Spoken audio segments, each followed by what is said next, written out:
জামায়াতে ইসলামের আমির ডক্টর শফিকুর রহমান বলেছেন, স্বাধীনতার ৫৪ বছরে কোনো অপকর্ম জামাতকে স্পর্শ করেনি, কিন্তু যে দলই অতীতে ক্ষমতায় এসেছে তারা দুর্নীতি ও লুটপাট করেছে।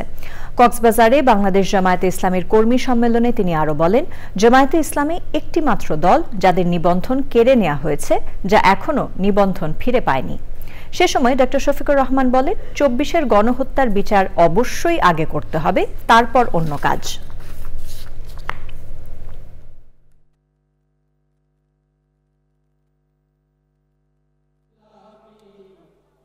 আমরা অবশ্যই অপকর্মের বিচার চাই।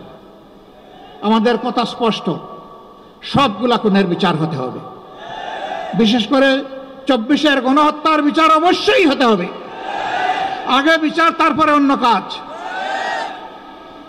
এ বিচার না হলে শহীদদের আত্মার সাথে বেঈমানি করা হবে। শহীদদের আত্মা কষ্ট পাবে।